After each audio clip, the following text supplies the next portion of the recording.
Camera attributes in Godot are a simple but powerful tool to help express your artistic style within your game, but it isn't always obvious when or how to use them. This video will teach you everything you need to know about camera attributes so that you can use them in your game effectively. So when should you consider using camera attributes? Fundamentally, it's when you want to adjust the camera in your game to match your style. So this particularly focuses on depth of field and exposure, including auto exposure. And these are things that you would adjust on a real camera if you were recording something out in the real world. There are two types of camera attributes physical and camera attributes practical. Camera attributes physical is required when you want to set up a camera as if you were defining a real camera. This means setting fields such as aperture and shutter speed, as well as your frustum. Godot will then calculate how the camera would act when the game is running. This is best used when you want to accurately simulate a real camera, and is best for games where you're doing something in a photorealistic session, or where you want high physical accuracy. It's important to note that when using camera attribute physical, it will lock out field of view and aspect adjustments elements from your camera to prevent any confusion when it comes to mismatched settings.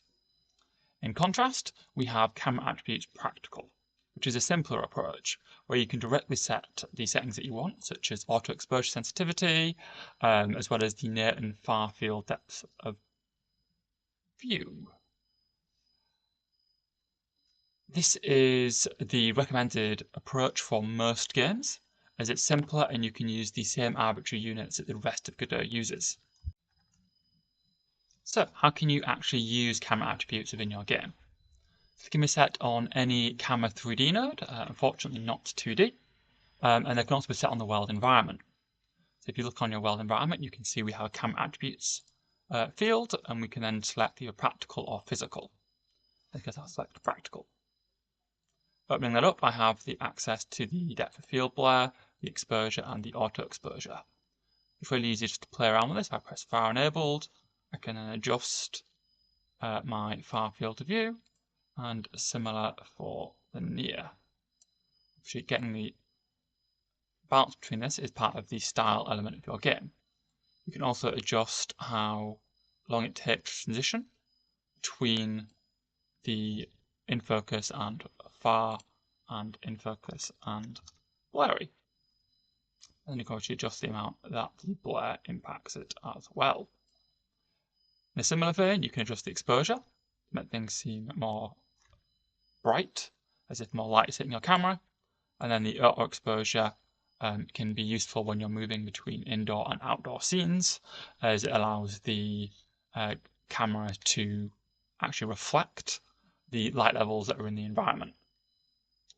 So it's worth noting that if you set a camera attributes on the world environment, that will be your default for everything lower than it in the scene tree. Anything that you put on a camera will override the default.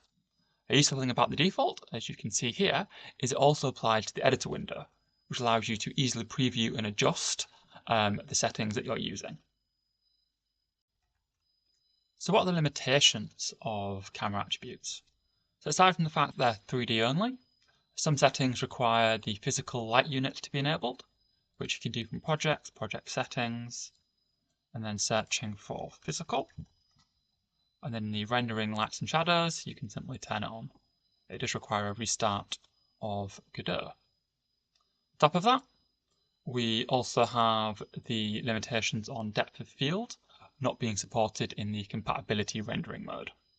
Depending on the game you're making, this might not matter, but if you're hoping to utilize this in things such as game jams and hoping to have them in the web builds, then that will not be available as it currently stands.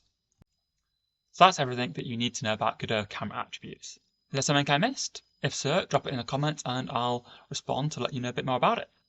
Remember to like and subscribe so that the video can reach and help more aspiring game developers. Have a good one.